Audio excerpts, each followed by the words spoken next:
বুখারী রাহিমাহুল্লাহ এই হাদিস উল্লেখ করার পরে বলছেন যে ফিহে তাসাবি বাইনাল আওলাদ, এই হাদিস দলিল যে সন্তানদের মাঝে জীবদ্দশায় দিতে গেলে সবাইকে সমান দিতে হবে।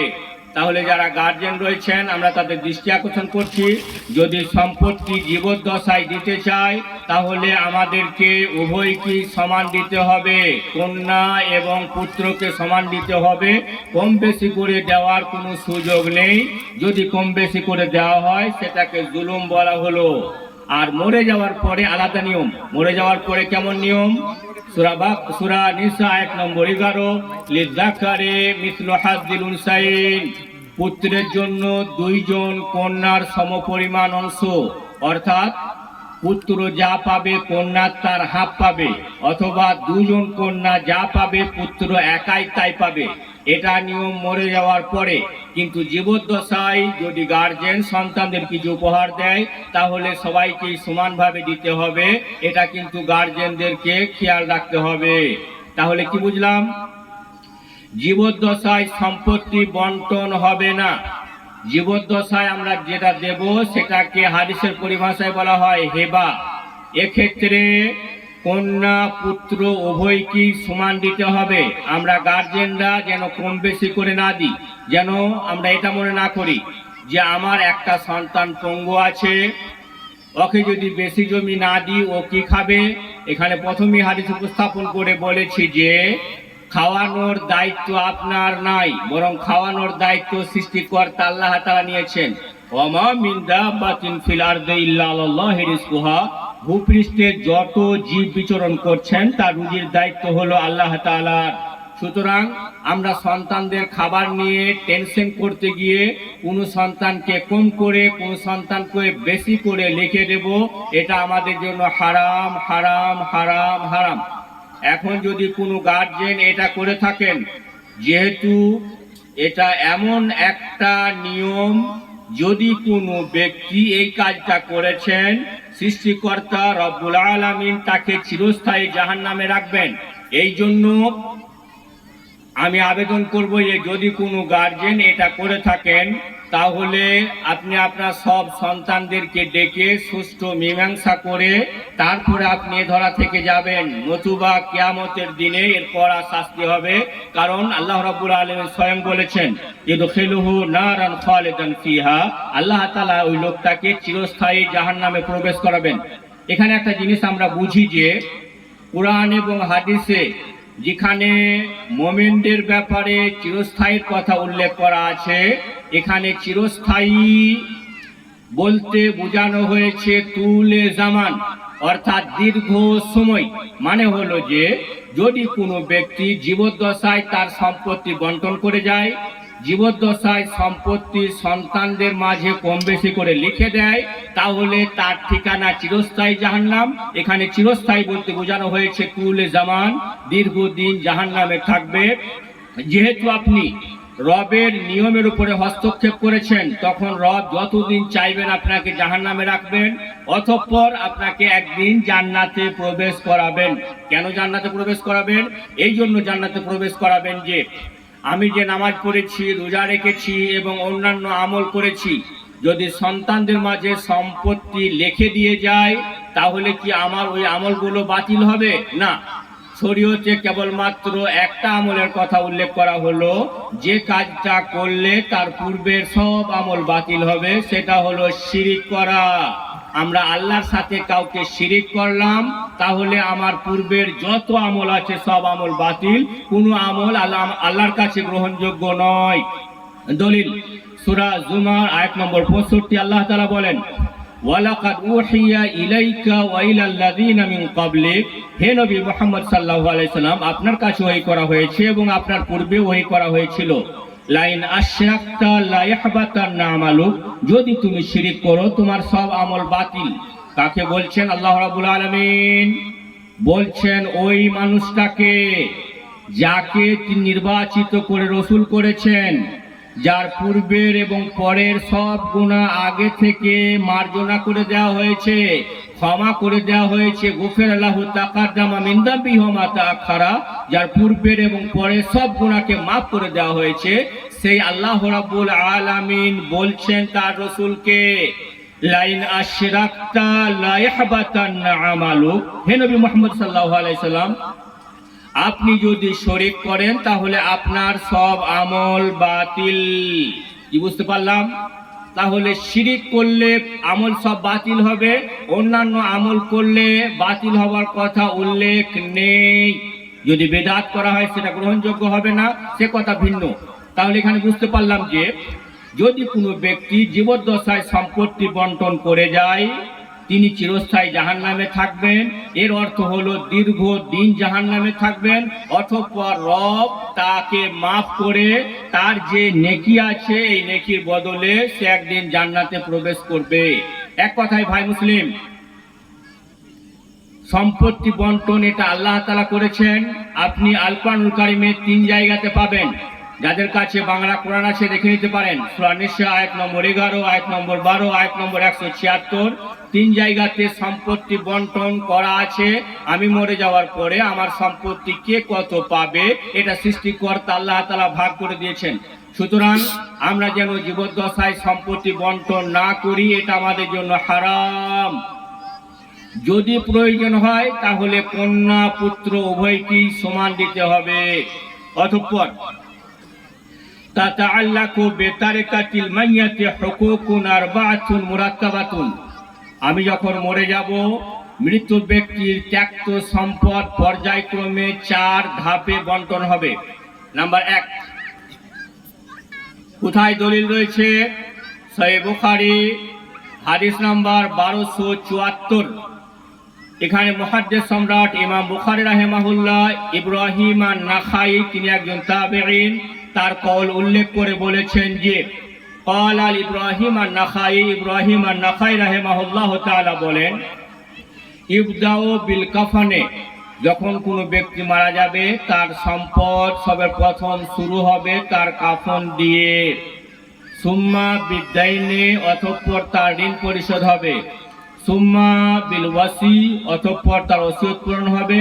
সুম্মা ইউকাসামু ওয়ারাসাতিহি বাইনাল কিতাব ওয়াস সুন্নাহ, অতঃপর তার উত্তরাধিকারীদের মধ্যে সম্পত্তি বন্টন হবে কিতাব এবং সুন্নাত অনুযায়ী।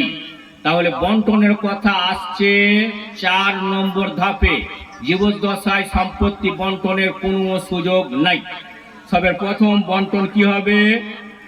ইবদাউ বিল কাফন, সবের প্রথম বন্টন হবে কাফন দ্বারাই। অর্থাৎ আমার শরীরের অন্তিম যাত্রায় যে কাফনটা পরে আমি এ ধরা ছেড়ে যাব, এটা আমার নিজস্ব সম্পদ থেকে হতে হবে। এই জন্য যদি কোনো ব্যক্তি জীবদ্দশায় সম্পত্তি লিখে দেন তাহলে কাফন দরকার হবে ছেলেদের কাছ থেকে নেওয়া।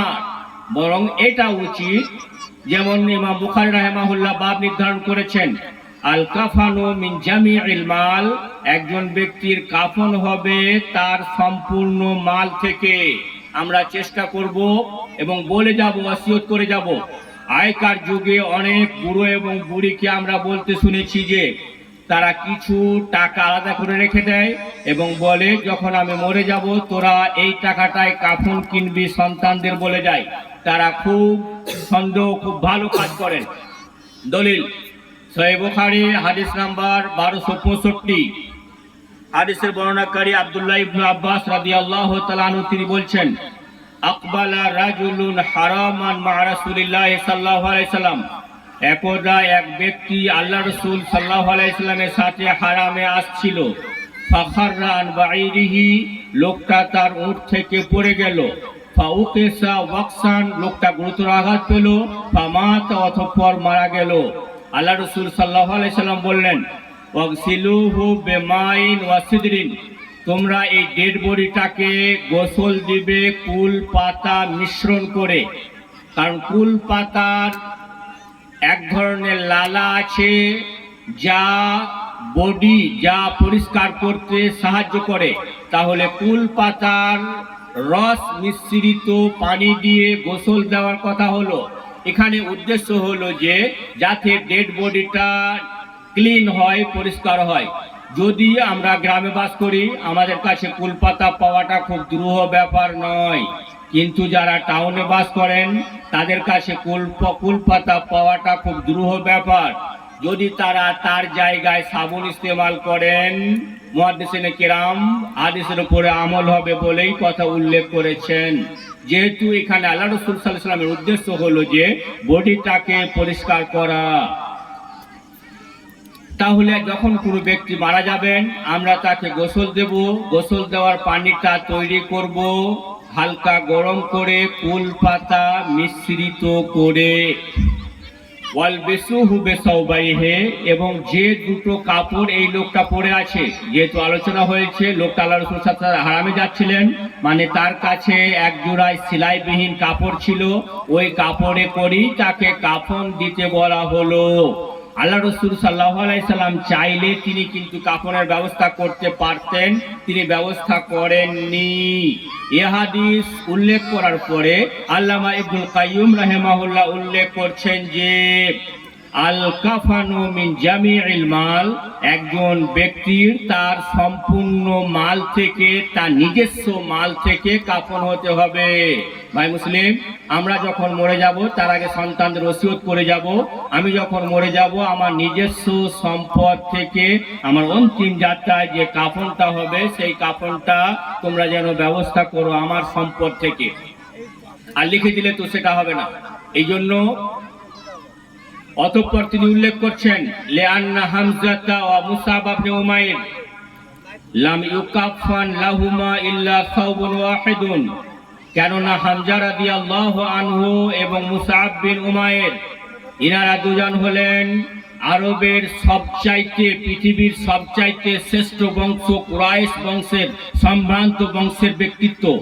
তারা যখন দুজনেই শহীদ হলেন উহুদ যুদ্ধে, আল্লাহ রাসূল সাল্লাল্লাহু আলাইহি সাল্লাম বললেন তারা যে কাপড় পরে আছে একটা কাপড়েই তাদেরকে কাফন দেওয়া হোক। এটা দলিল যে নিজস্ব সম্পদ থেকে কাফন হবে, এটা হলো ফাবিহা ওয়া নি'মাত, সবচাইতে উত্তম কথা। তাহলে আমরা চেষ্টা করব, বলে যাব এখন থেকে যে আমি যদি মরে যাই আমার অন্তিম যাত্রায় যে কাফনটা হবে আমার নিজস্ব সম্পদ থেকে যেন হয়। এখন কাফন কিভাবে হবে চলুন একবার হাদিসগুলো আপসে আমরা আলোচনা করে দেখি। সহিহ বুখারী হাদিস নম্বর 1264, হাদিসের বর্ণনাকারী আয়েশা রাদিয়াল্লাহু তাআলা আনহা তিনি বলছেন কুফিনা রাসূলুল্লাহ সাল্লাল্লাহু আলাইহি ওয়াসাল্লাম ফি সালাসাতি আসওয়াবিন বি'দিন সাহুলিয়াতিন মিন কুলসুফিন লাইসা ফিহা আমামাতুন ওয়ালা কামিসুন। আল্লাহ রাসূল সাল্লাল্লাহু আলাইহি সাল্লামকে কাফন দেওয়া হয়েছিল তিনটে কাপড়ে, যার মধ্যে কোনো পাগড়ি ছিল না এবং কোনো জামা ছিল না। কি ছিল? তিনটি লম্বা লম্বা চাদর ছিল। ইয়ালুফু বা'দুহু বা'দান, অতঃপর প্রথম কাপড়টা, অর্থাৎ ঠিক আমরা এইভাবে কাফন দেব, তিনটে লম্বা লম্বা চাদর করে বিছিয়ে দেব, অতঃপর ডেড বডিতে তার উপরে রাখবো, অতঃপর প্রথম কাপড়টা আগে মুড়বো, অতঃপর দ্বিতীয়টা মুড়বো, অতঃপর তৃতীয়টা মুড়বো। তিনটে একসাথে নয়, বরং আলাদা আলাদা করে। ঠিক আল্লাহ রাসূল সাল্লাল্লাহু আলাইহি সাল্লামকে এইভাবে কাফন দেওয়া হয়েছিল। তাহলে যদি আমরা সহিহ বুখারী হাদিস নাম্বার 1264 উপরে আমল করতে চাই, তাহলে মৃতের যে কাফন হবে এই কাফন তিনটে লম্বা লম্বা চাদর হবে, এবং তিনটে লম্বা লম্বা চাদরে প্রথমে প্রথমটা, অতঃপর দ্বিতীয়টা, অতঃপর তৃতীয়টা নিয়ে দু সাইডে এবং মধ্যখানে গোটা বডিতে তিনটে বাঁধন দেব। এইভাবে আমরা আমাদের ডেড বডিকে কাফন দেব ইনশাআল্লাহ। এটা সবচাইতে উত্তম হবে। এখন আমাদের যারা মহিলা আছেন তাদের আমরা কিভাবে কাফন দেব? দলিল রয়েছে সুনানে আবু দাউদ হাদিস নাম্বার 3157, হাদিসের বর্ণনাকারী লাইলা বিন কানিফ রাদিয়াল্লাহু তাআলা আনহা তিনি বলেন যখন আল্লাহ রাসূল সাল্লাল্লাহু আলাইহি ওয়াসাল্লামের কন্যা উম্মে কুলসুম ইন্তেকাল করলেন, তখন আল্লাহ রাসূল সাল্লাল্লাহু আলাইহি ওয়াসাল্লাম আমাকে 5টা কাপড় দিয়েছিলেন। কি কি ছিল? আল ইজারু আল কামিসু আল খিমারু, একটা লুঙ্গি, একটা জামা এবং একটা উড়না। ওয়ালিফাফাতাইনি এবং দুটো লম্বা লম্বা চাদর, এই 5টা চাদরে কাফন দেওয়া হয়েছিল। কিন্তু যাদের কাছে আল হাদিস অ্যাপ আছে, যদি আপনারা দেখেন মোবাইলে হাদিস নম্বর 3157, ওই হাদিসটাকে জয়ীফ বলে উল্লেখ করা হয়েছে। এই জন্য মোহাম্মদ বিন সালেহ আল উসাইমিন রাহিমাহুল্লাহ, আল্লামা আলবানী রাহিমাহুল্লাহ উল্লেখ করেন যে লা ফারকা বাইনা কাফালিল মারআতি ওয়ার রাজুল, মহিলা এবং পুরুষের কাফনের মধ্যে কোনো পার্থক্য নেই, বরং পুরুষ এবং মহিলার উভয়ই 3টে কাপড়ে কাফন দেবে। হাযা হুয়া আফদাল, এটাকে উত্তম বলেছেন। যদি কেউ মহিলাদের 5 কাপড়ে কাফন দিতে চান, শরীয়তে এটাকে জায়েজ বলে উল্লেখ করেছেন ফিকহুস সুন্নাহর লেখক শেখ আবু ইমরান আল লাহোরী। সুতরাং এটাও বৈধ। সুতরাং আমরা কাফল নিয়ে ঝামেলায় জড়াবো না। যদি আমরা চাই মহিলাদের 5 কাপড়ে দেব আর পুরুষদেরকে 3 কাপড়ে দেব, কিন্তু উত্তম হলো পুরুষ এবং মহিলা উভয়কে 3টে কাপড়ে কাফন দেব। আল্লামা ইবনে বাজ রাহিমাহুল্লাহ উল্লেখ করেন ফাতওয়া লাজনা দায়েমাতে ফি যালিকাল আমরি ওয়াসিউন, এ ব্যাপারে প্রশস্ততা আছে। যদি কোনো ব্যক্তি একটা চাদরই, একটাই বড় চাদরে কাফন করলো, শরীয়তের কোনো অসুবিধা নেই। 2টো কাপড়ে কাফন করলো, কোনো অসুবিধা নেই। 3টে কাপড়ে কাফন করলো, শরীয়তের কোনো অসুবিধা নেই। কিন্তু আমরা যেটা বলতে চাইছি, হযরত আবু বকর রাদিয়াল্লাহু আনহু, ইনি আল্লাহ রাসূলের পরে সবচাইতে মর্যাদাবান সাহাবী, তিনি ওসিয়ত করেছিলেন যে আল্লাহ রাসূল সাল্লাল্লাহু আলাইহি সাল্লামকে যেভাবে কাফন দেওয়া হয়েছিল, আমরা ঠিক সেইভাবে, আমাকে যেন সেইভাবে কাফন দেওয়া হোক। তাহলে আমরা এটাই করব, সবচাইতে ভালো হবে যে আমরা 3টে লম্বা লম্বা চাদর দেব, অতঃপর ডেড বডিটাকে ওপরে রাখবো, অতঃপর প্রথমটা, তারপরে দ্বিতীয়টা, তারপরে তৃতীয়টা মুড়ে ফেলবো, আর 3টে বাঁধন দেব। এইভাবে আমরা কাফন দেব ইনশাআল্লাহ। ফাবিহা ওয়া নি'মাত, দলিলের নিরিখে এটাই সবচাইতে সর্বোত্তম বলে মনে হয়েছে। মুহাদ্দিসিনে কিরামগণ এই কথাই উল্লেখ করেছেন। তাহলে মৃত ব্যক্তির ত্যাক্ত সম্পদ নাম্বার 1, তার কাফনে ব্যবহার হবে। নাম্বার 2, সুম্মা বিদাইনে, অতঃপর তার ঋণ পরিশোধ হবে। এখানে খেয়াল রাখতে হবে যে এখন সম্পত্তি বন্টন নয়, সম্পত্তি বন্টন কখন হবে পরের কথা। নাম্বার 2, মৃত ব্যক্তির ত্যাক্ত সম্পদ থেকে তার ঋণ পরিশোধ করতে হবে। সহিহ বুখারী হাদিস নাম্বার 6761, হাদিসের বর্ণনাকারী আবু হুরায়রা রাদিয়াল্লাহু আনহু, তিনি বলছেন কানা ইযা তুফিয়ার রাজুলু ইয়াসআলু হাল তারাকা লিদাইনিহি মিন কাদা ইন কানা লাহু দাইনুন। আল্লাহ রাসূল সাল্লাল্লাহু আলাইহি সাল্লামের কাছে যখন কোনো ডেড বডিকে জানাজা নিয়ে আসা হতো, তখন তিনি জিজ্ঞেস করতেন এর কোনো ঋণ আছে কি। যদি বলতো হ্যাঁ, তখন তিনি জিজ্ঞেস করতেন হাল দারাকা লিদাইনিহি মিন কাদা, এই লোকটা কি ঋণ পরিশোধের জন্য কিছু ছেড়ে গেছেন। ফাইন ক্বালু নাআম, যদি লোকেরা বলতো ঋণ পরিশোধের জন্য কিছু ছেড়ে গেছেন, সাল্লাল্লাহু আলাইহি, আল্লাহ রাসূল সাল্লাল্লাহু আলাইহি সাল্লাম তার নিজে জানাজা পড়তেন। ওয়াইন ক্বালু লা, যদি লোকেরা বলতো যে সে ঋণ পরিশোধের জন্য ত্যাক্ত সম্পদ কিছু ছেড়ে যায়নি, অর্থাৎ গরিব, আল্লাহ রাসূল সাল্লাল্লাহু আলাইহি সাল্লাম তার জানাজার নামাজ পড়তেন না, বরং বলতেন সাল্লু আলা সাহিবিকুম, তোমরা তোমাদের সাথীদের জানাজার নামাজ পড়ে নাও। এর মানে নয় বিনা জানাজায় তার দফন করবেন, এটা না, বরং আল্লাহ রাসূল সাল্লাল্লাহু আলাইহি সাল্লাম তার জানাজার নামাজ পড়তেন না।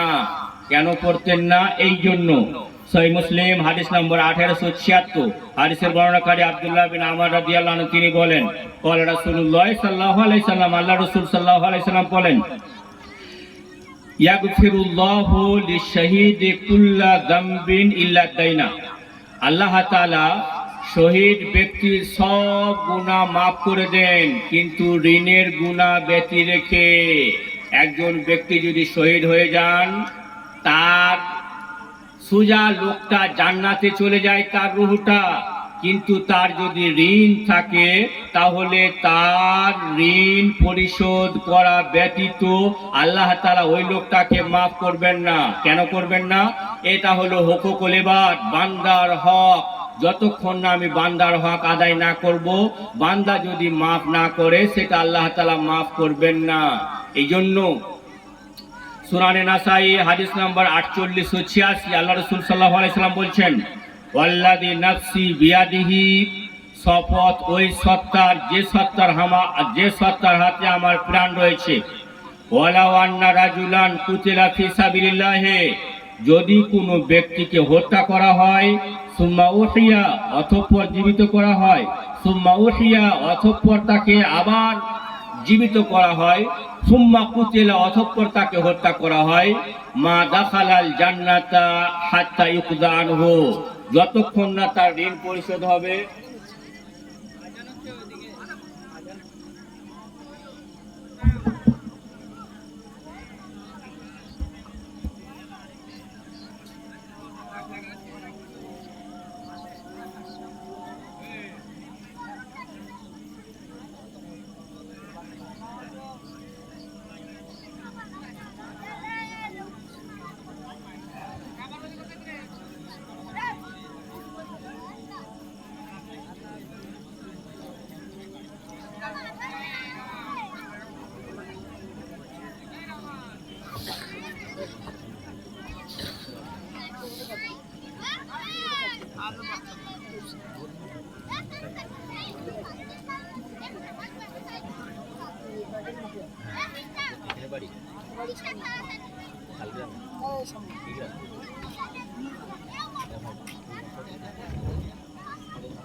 নামাজ পড়ার পর একটু রেস্ট করি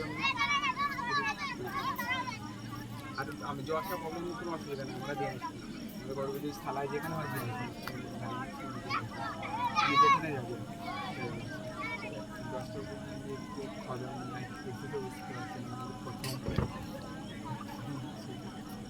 নিজেদের নামাজ নামাজের পর যেখানে নামাজ পড়েছেন নামাজ পড়া মাইক তো আগে পারবেন না, মাইক দেওয়া আছে গ্রামে, নামাজ হলে তো ডিস্টার্ব হচ্ছে। নামাজের পর যা করুন না, নামাজ একটু মনে করা আছে। আমাদের মানে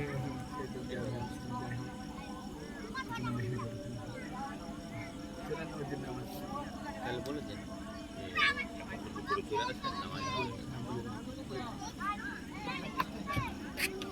করা হয়